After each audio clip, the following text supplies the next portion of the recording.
Um, Hello, everyone. Thank you, Roy and Dooley, for organizing. We are they are the only people in the room, but and thank you for the people attending online. So it was quite difficult to find a slot to do this presentation, but we are very happy to do it. And I know it's the beginning of the summer, so thank you for the ones who are still here. I will start very briefly to present Premiers Cris, and after Valentin will present in more detail one specific research project of Premiers Cris we conducted this year.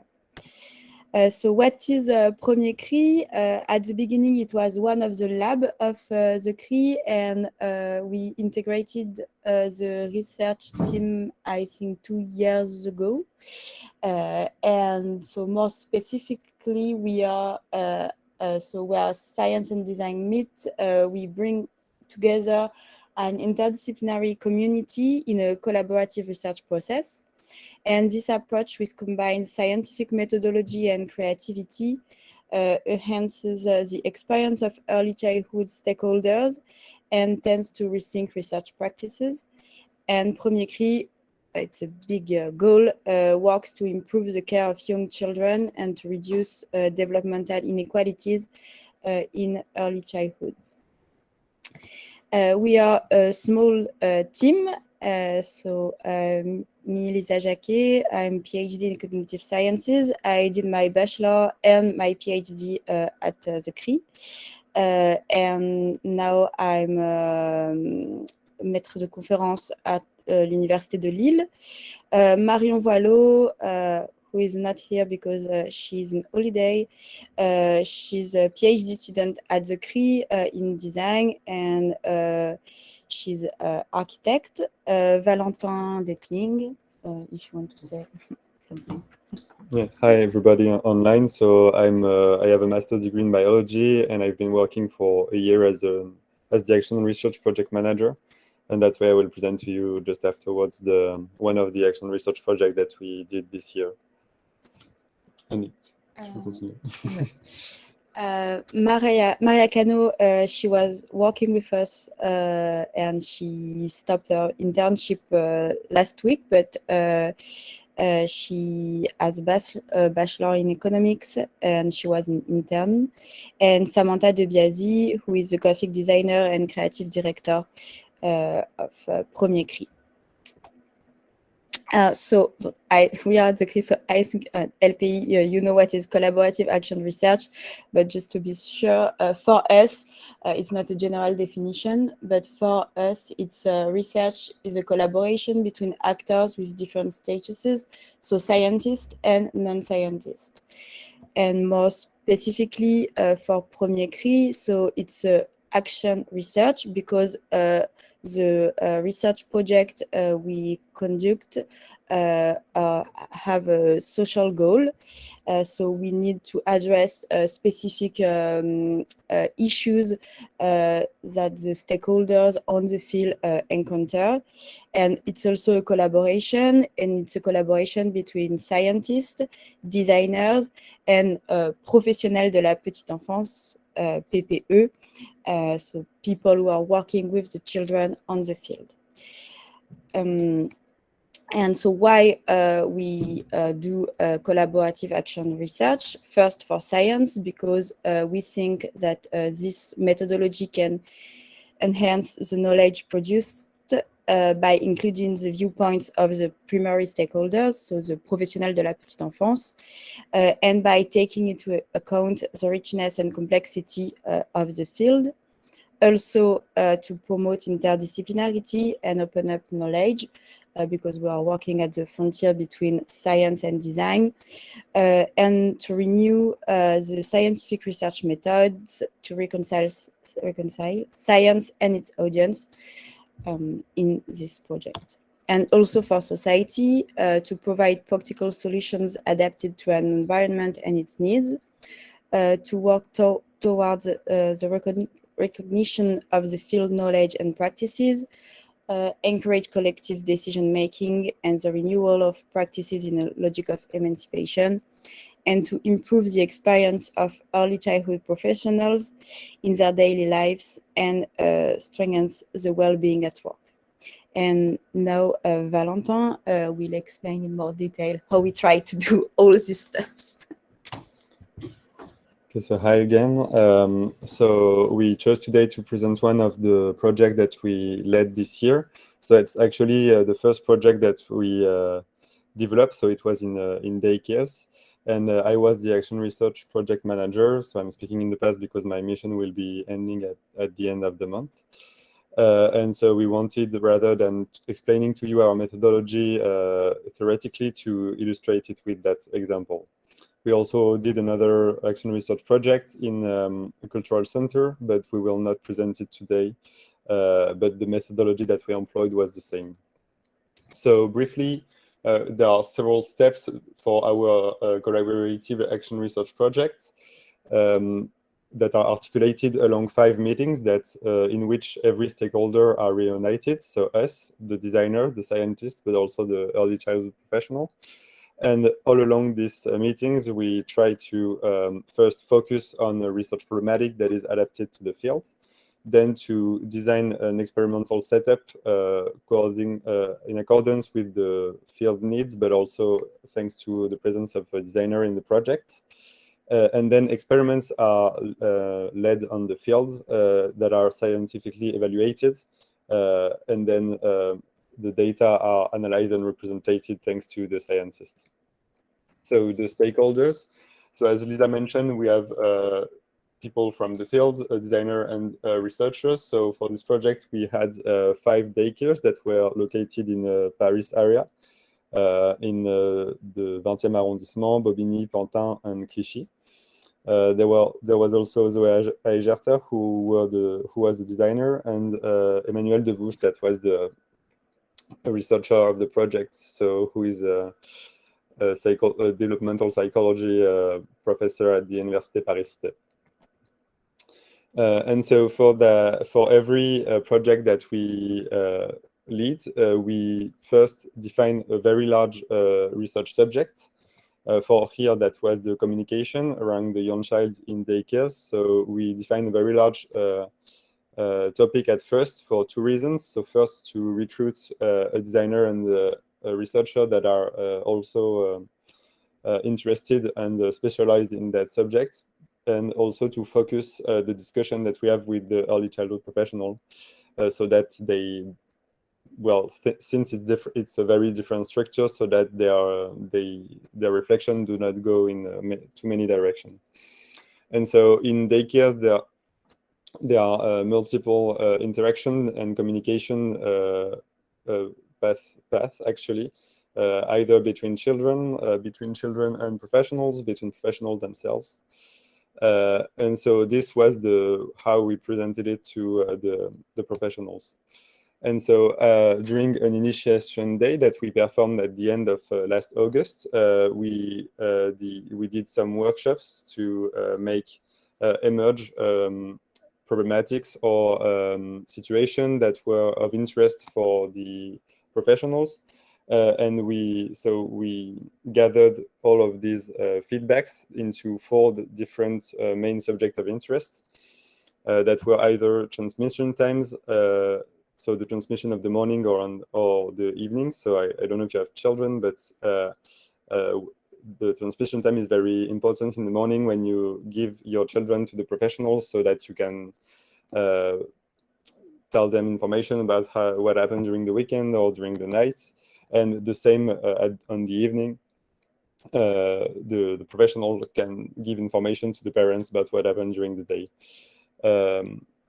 Then there was the talking over the children. So I'm not sure about the translation, but it means that when you speak about the child while he's here, and it's something that was very essential for the professional, they don't have much time or space to have meetings to talk between each other. So they encounter a lot this issue. And there was also the nonverbal communication, as well as the communication between professionals. And so I will come back to why later it was this one that was chosen, but so the professional voted during the first meeting for the communication between professional topic. And then there was a phase of state-of-the-art that was performed by every stakeholder. So the scientists had to perform a literature review that you might be familiar with regarding that subject. The designer had to perform a benchmark of design projects that were performed in that field. And the professional had to perform a practice collection. And for that, we were very impressed because they deployed many tools to collect practices. So they either did observations or they took pictures, they interrogated their colleagues, but they also created questionnaires and then looked at the different responses. So we are quite happy about all this data, all this information that we had. And so why did we ask all of them to do that? It was to have multiple points of view regarding the problematic, so that the designer could create an experimental setup that was in line with everyone's needs. And so to come back to the main address problem, it's so in daycares, professional works in shifts. So for example, you may have one that will be working from 7:30 to 2 p.m. and another one from 11:30 to 7. And so they don't have much overlap to discuss about what happened in the morning with the children or the opposite. And as I mentioned, they don't have space nor time to have dialogue or to exchange about practices or to tell each other about children issues that happen in the morning. And also during the transmission times at night, on the evening, sorry, for example, the professional from the afternoon would not have the information about what happened during the morning.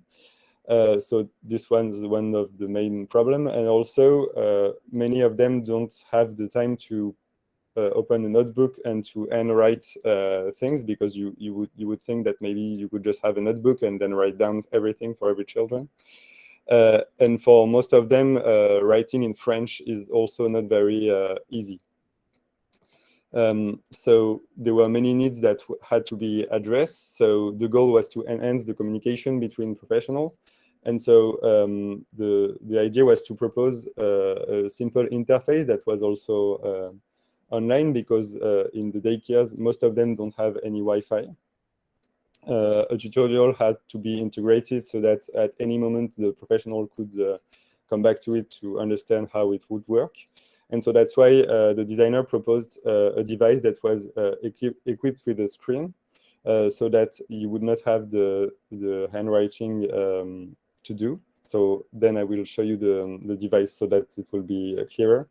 And also the device shouldn't be isolating the professional using it from the environment, because they are in the section with the children, so they have to be always on alert. And so this was the device that was proposed by the designer. So it would consist of a box in which an iPad was located. And on this iPad, it was locked on the Notes application that would enable to record audio, video, or to take photos. A handset was also in the box, so that they could register messages without and listening to messages without having the whole section listening to it. And so the idea of a box is that children would not have the iPad in their vision, because it was really one of the main concern of the professional to have numeric, to have a digital, thank you, digital device in the daycare. And so, as I mentioned, it was locked on the Notes app. So the professionals were free to either write a note per child. So as you can see here, that you could register in advance the list of children, and then add information for each single one of them.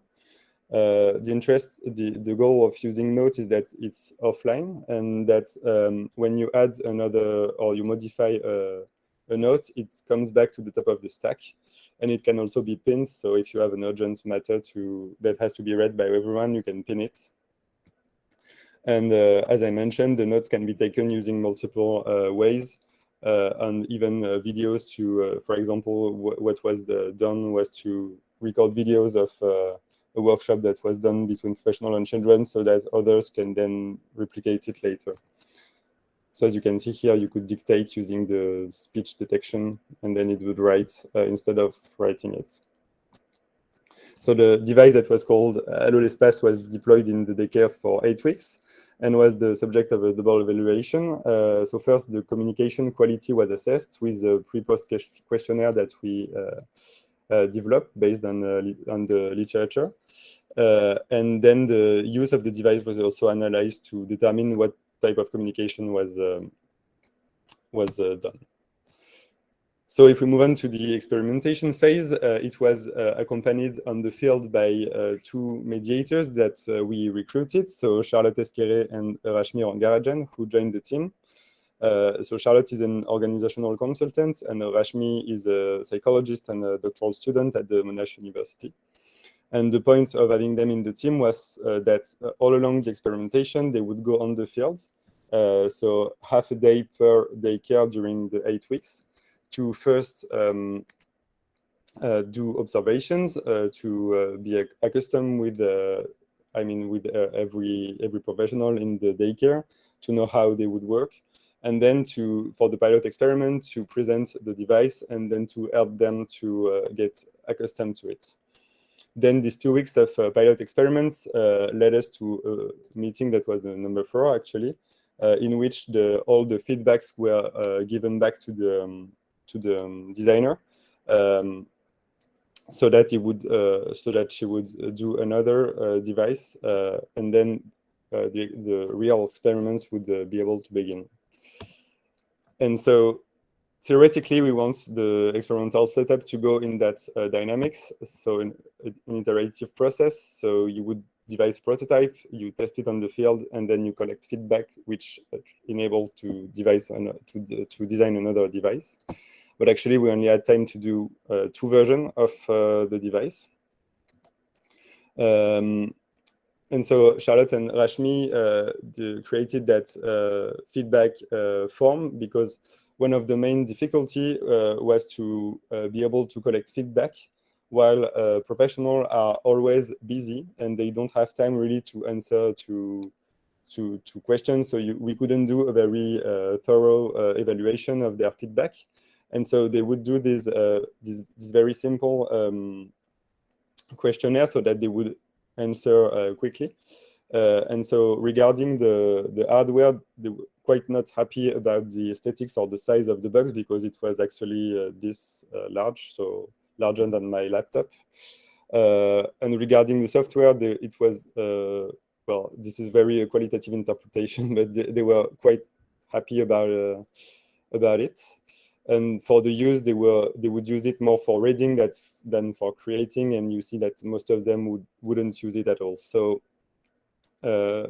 then from that, a second version that is quite modest actually was proposed. So the box was simply removed, and then a case to go on the iPad was provided so that it can still be separated from the children's sites. But actually, the professionals were quite happy with that, because they wouldn't have the big box to carry, and they would just have the iPad with the cover. So that was that version that was tested. So as I mentioned, there was this device that was implemented. But we didn't only want to implement a device, we also wanted to know whether it would have an impact or not on the professional. So we answered 2 research questions. So how and to what purpose has the device been used for? And also, does the implementation of that new digital exchange platform would facilitate the communication between the professionals? So it's the researcher Emmanuel who did the analysis. So for the first questions, he analyzed the 101 notes that were left on the devices. So since the experimentation time was quite short, we only have 100 notes, which is not a lot because we had 5 daycares. So it would mean there were only 20 per daycare. So if we wanted to go further on the analysis, so the results I'm going to present are not statistically, for most of them, verified, so we would have to go further and replicate the experiments. So we looked at first the time patterns. So you can see that the device was mainly used around 10, 11, or 3 to 4. And professionals were quite surprised about this because it's at the moment where they have the most of their activity. So from that, they hypothesized that maybe it was not the professionals that were working directly with children, but the ones that are more supervising that would use the device. But this would have to be, I mean, it's just an hypothesis for now. Then Emmanuel looked at the title of the notes, so the length, to see whether or not the device was used quickly or rather with long information. And for most of them, it was quite short notes, so less than 10 characters for most of them, and overall less than 40 characters, meaning that they would use it very quickly, which was the goal of the device. And then regarding the contents, so I'm sorry, it's in French. So 45% would regard the children, so mainly observation, general observation about the children when they were sick. But it was also used for internal meetings recaps, so that was not something that we actually thought it would be used for. And then 20% of the notes would contain a photo or video, and the rest was for daycare operations and then unclassified content. And then regarding the facilitation of the communication, so as I mentioned, we took several items from questionnaire that were already validated in the literature. And same as previously, we don't have so much data because we only had 20 pre-test questionnaire and 16 post-test questionnaires that were filled up by the professional. And so among the all the questions, so there were 17, and it was actually affirmation, so they would rather agree or not with the proposition. It was overall increase in pre compared to post-test, and it was significant for the one in yellowish, which are the one that we put there. So it was actually it made sense for them actually for these proposals, the last ones, because it would be that the communication in the section is precise, that it is adapted to emergency situation of good quality. But for the first one, for example, we wouldn't have much of an explanation. But however, to be sure that these results are truly significant, we would have to go back to the original articles and to see whether these items would cluster together so that we can, I mean, because you don't from one question analyze the data. You have several questions usually, and then you see whether the 3 questions, for example, are in the same direction. And if they are all significant, then you can conclude that this dimension is significant. But the tendency is still in agreement with an increasing of the communication. However, we don't have a control group, so we wouldn't be able to know whether it's the device itself or the fact to participate in the research project with Premiers Cris that would do this effect. And so we ourselves retained many things from this first project that was actually a way to test the methodology that was developed by Lisa and Marion. But actually what we retain from us as researchers is that study professional practices with the professionals is actually it makes more sense than studying their professional practices without them. And to have their input in the project was really beneficial. Also, to have the mediators on the field was a moment when the project started to really take form, because it was a project that started in September and that ended in June. And then between September and February, we would not be on the field. We would have meeting with reference from each daycare. But then in the daycare, they wouldn't see us. So having the mediators there would create more questioning and energy around the project. And actually, another thing we saw is that for many professionals, thanks to the device, they would question their practices, not by using it properly, but just to be thinking about their communication practices. They would alter the way they do. So it was, well, not thanks to the device, but actually it also had its own effects.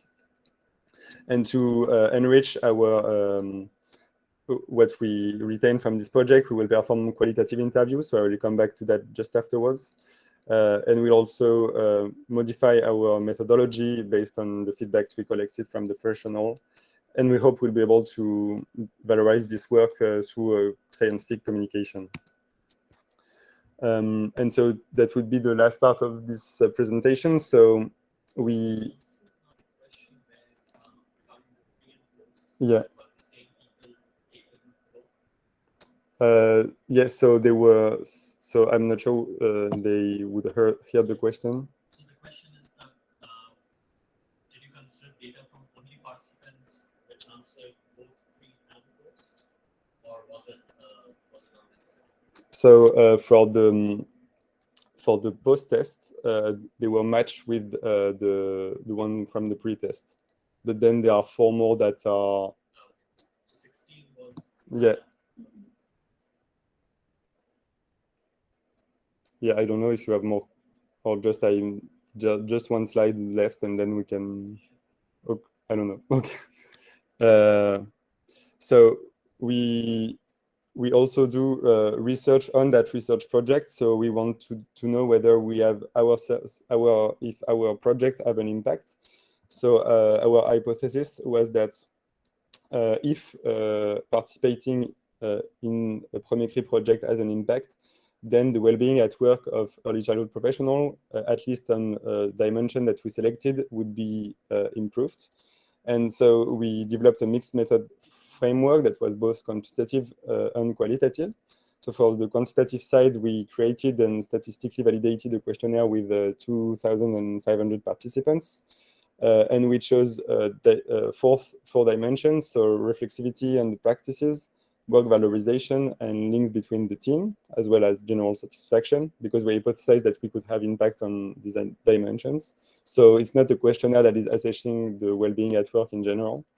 And also, as I mentioned, we will perform qualitative interviews only in post-test to be able to know whether the impact that we would see with the quantitative data will be what we think. I mean, we want to know whether it was participating into the project or if it was due to the device that we had an impact. So that would be it. And if you have any questions, we can answer, both of us can answer them. Thank you. Thanks to the crowds in the room. And maybe only a few words Yes. to what will be next for Premiers Cris. So we are now an association, the Association Premiers Cris, since 2 weeks. And so we will leave the LPI at the end of August, and we move to Lille with Marion, but we will continue to work with the LPI because we have a new project starting in preschools at the beginning of September in Paris, and because we also want to continue to work with all these nice people. If you have questions. Maybe we can start with people online. Yeah. Yes. Hi. Well, First, congratulations. This is very nice, nice work, and thanks for this presentation. I just have a question concerning the process of choosing the thematic, identifying the researcher, identifying the places to join this project. How did it happen? How did you started by identifying a researcher that wanted to work with you, then choosing the topic, then so what was the process? What and also what do you think that facilitated this process and what hindered this process? Vas-y. Okay, so actually it was, so I'm gonna answer for Laure, who was the previous project manager who then finished her mission. And then I took over since September. So actually for this first project, we targeted people that we were already in the circle of Premiers Cris, if I'm right. Yes. So we knew Emmanuel from... Because Emmanuel, he participated in one of the events we organized. It was a ciné débat, and Emmanuel Devouche took part to this ciné débat, and we met at that time. Yes. And Zoe was also in the circle of Premiers Cris because she participated in the MOOC. Yes, right? and also in the Igloo. It's two other project of Premiers Cris. So that but this is the answer for the first project, and then for the daycare of the first project, if I remember well, one of the daycare, it was the director. We knew it from an event as well. Yes. Then we had daycare that were public, and then some of them were private from Babylou. And so Laure contacted the direction of Babylou, who proposed two daycares in Clichy and Bobigny. And then for another one in Pantin, it was the director that we knew that spoke to a colleague of hers, and then she reached us. But then to be more, so it's a bit particular because it was the first project, but for the other one that will be in a preschool, so I was in charge of recruiting the different stakeholders. So for the schools, we actually sent mails to most of schools of the Paris region, and then called them, not each single one of them, but many of them. But our priority was to include schools that are in REP, in Réseau d'éducation prioritaire. And it was the same for the daycares. We, 3 of them, or 4, three, I think, are located in quartier prioritaire. So that would be our selection criterion. And for the researcher for the second project, the one in preschool, it's people who are in my network, because before I was working in I did my PhD in a baby lab, and I knew most of the people who are doing developmental psychology in Paris and in France. We are not a lot. So I sent an email to Olivier Mascaro, who is working at Université Paris-Cité, and he was happy to join the project. And we asked them on what he wants to work, because we want him to choose a topic, and so he proposed 3 topics, and 2 topics were topics he was already working on, and the last topic was the time perceived by children in at school. It was a topic he never worked on, and so we decided to work on this topic because we prefer that the topic is new for every researchers, and so it's a new project for everyone, not only for the school but also for the scientist and for the designer, because the topic chosen was time perceived. We asked 2 different designers who are more or less working on that, and Lou Vétier was happy to join the project, so this is how we recruited. But But for the school, it was quite difficult, I think. yeah, but yeah, I think our most important criterion for the scientist and the designer is that they are open to that kind of collaboration work, because we really insist on the fact that it won't be a top-down project, but rather a bottom-up project. Does it answer your question?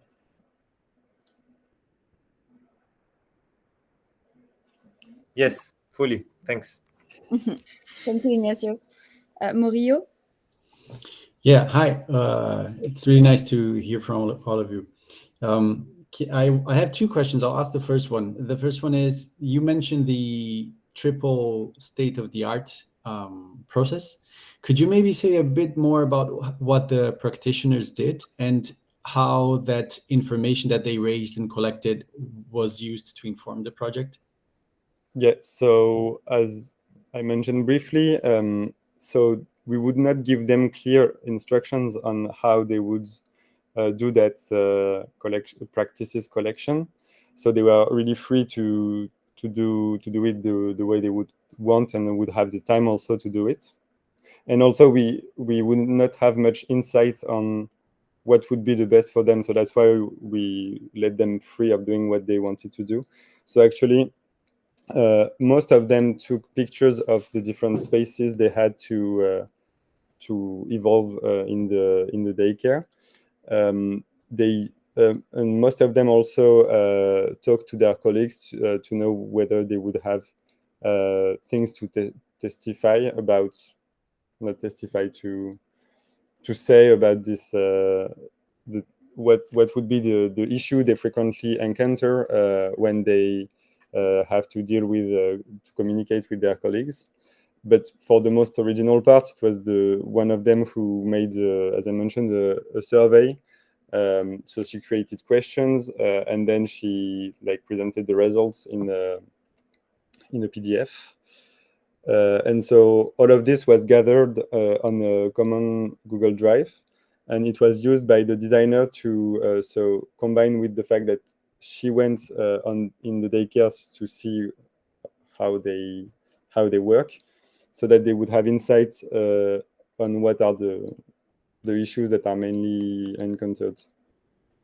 Yes, and maybe to complete what Valentin said, so we have a team meeting, and during this team meeting, each participant presented what they observed. So, for example, Emmanuel, the researcher, started by presenting the literature review, and after one referees of one daycare presented what you observed in a daycare, and so it was as a team meeting, and everyone came with his own data, and after we use this data to decide what we would like to work on more precisely.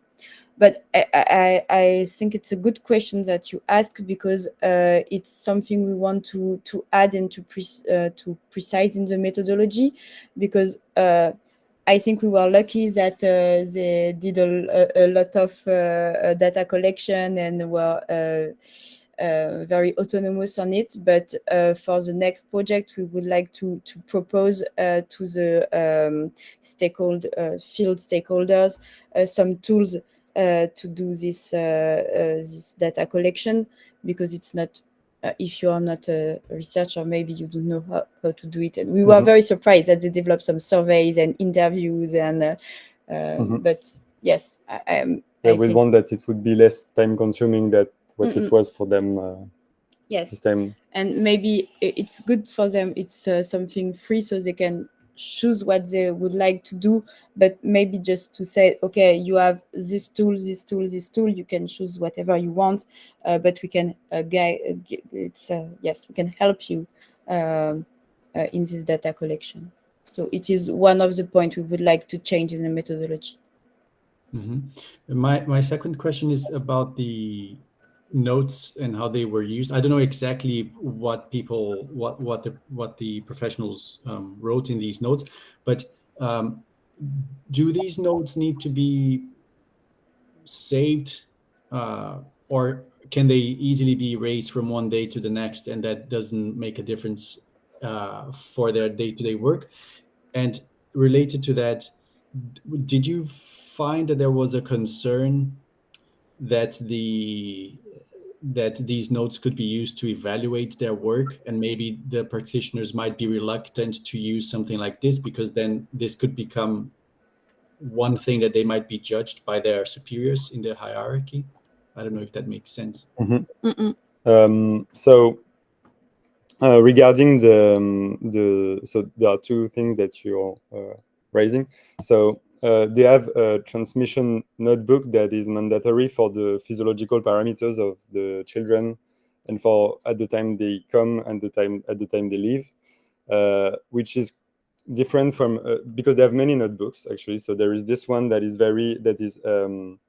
asked to be saved by the PMI, so the Protection Maternelle Infantile of the neighborhood. So they have to keep that.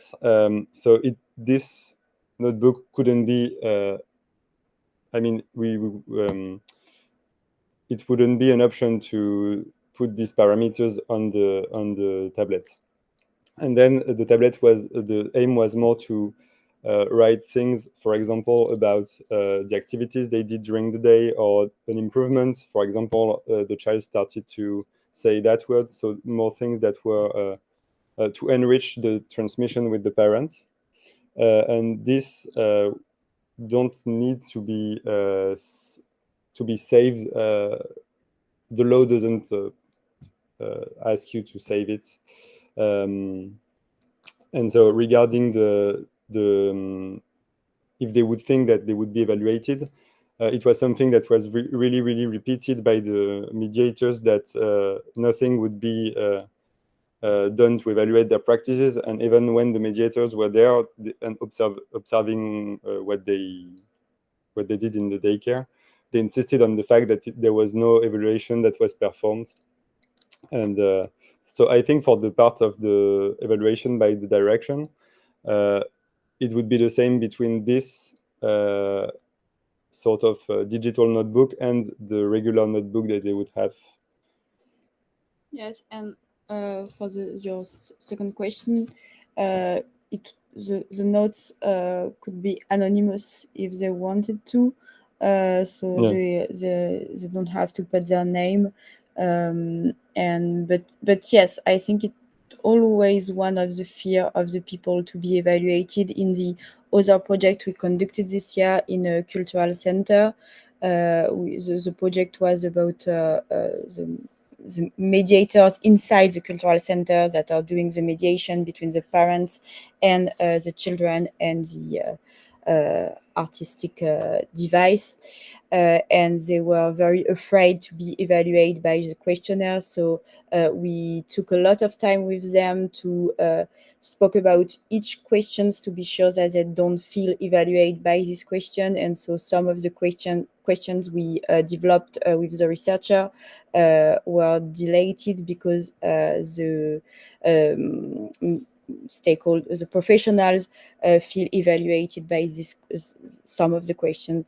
And I think because the aim of the Premiers Cris project to increase the well-being at work, everything that can be felt by the professional at not increasing their well-being, we prefer just to delete this. So even if we lose some information because we don't have this specific question, we prefer to do it. Okay, thanks. Thank you, Morio. And thank you for your help on the data analysis.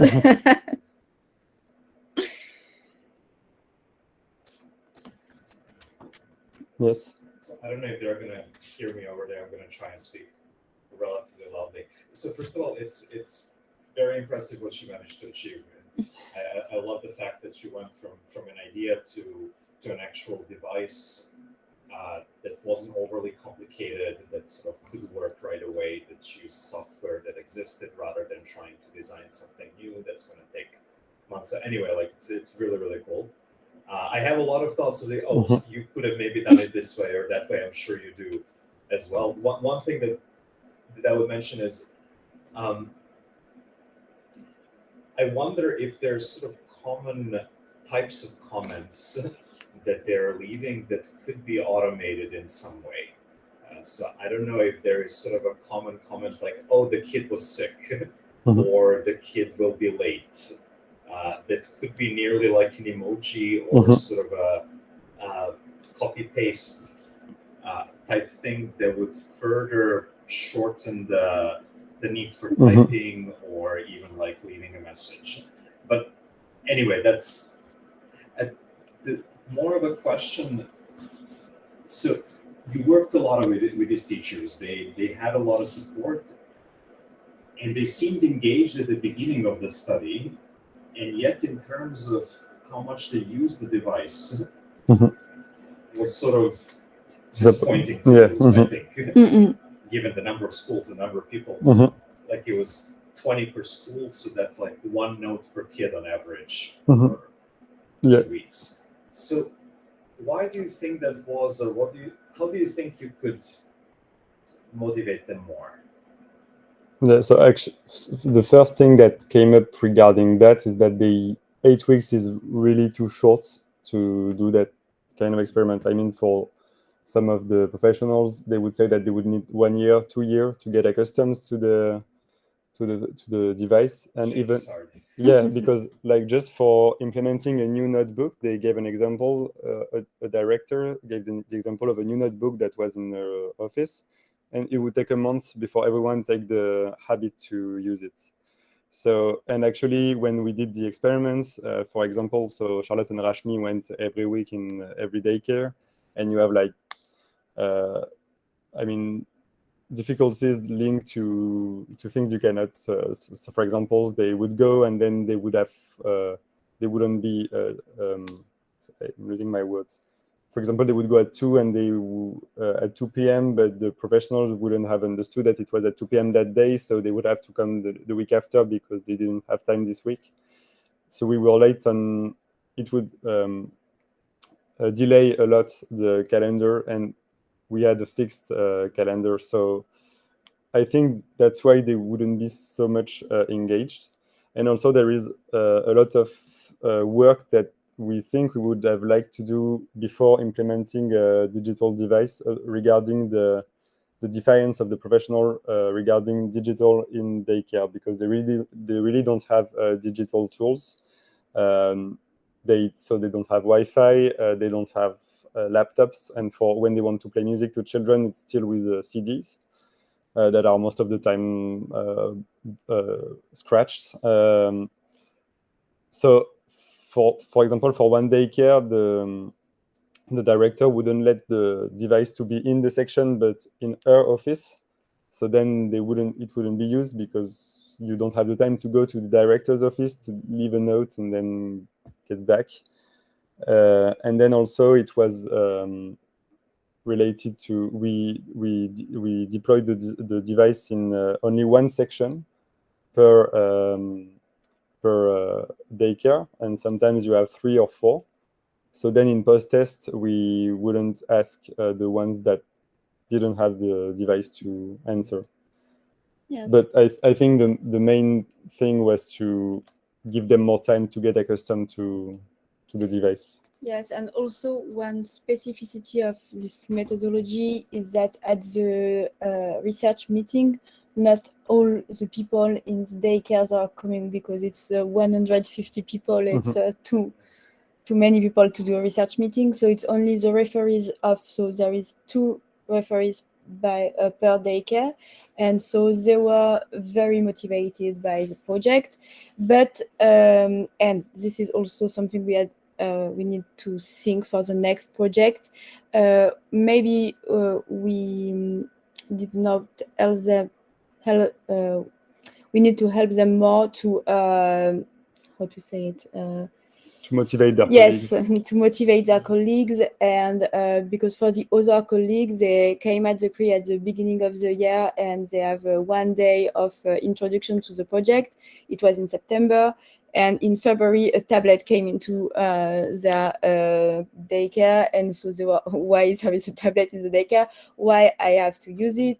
And so yes, it's something we need to think about. And also it was 5 daycares, and it's too much because I think 3 of the daycares were very happy of the device, but 2 of them they don't like new technology with very young children, so they don't want to use the tablet.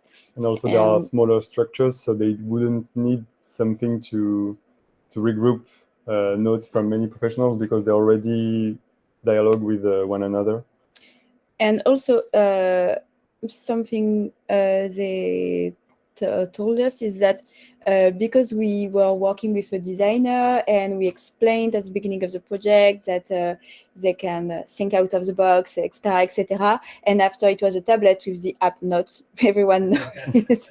So they were disappointed. It's okay. So it's also something we have to think about, how maybe it's important to have something a bit wow, not that familiar to the people. I mean, Yes. what I would add, and I think that this goes to what you were saying, that you need more time. I think you need more time for them to get used to it and then to really use it. In a lot of these innovative methodologies, part of the challenge is for people to realize that this is useful to them. Maybe it's not. But the assumption is that it's useful to them, and they may not see. Yeah, there is a lot of reluctance at the beginning. They're going to start using it, but then the question is like, okay, so is this useful to you? How do you notice an improvement? I don't like any innovative pedagogy has the same thing. Like, oh, we're using games in the classroom. You're learning things, but you're not realizing that you're learning things. Thus, you don't think that this is good for you. So maybe at some point in time, there's also this: do you realize that you're using less time, or that you're getting more information by using a tablet than you did before?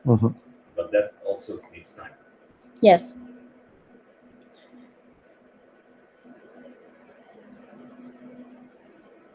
Do you have other question, or is it time for lunch?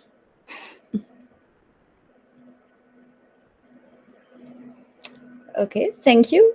Thank you. Thanks. Bye, everybody. Bye. I don't know why I'm waving at them.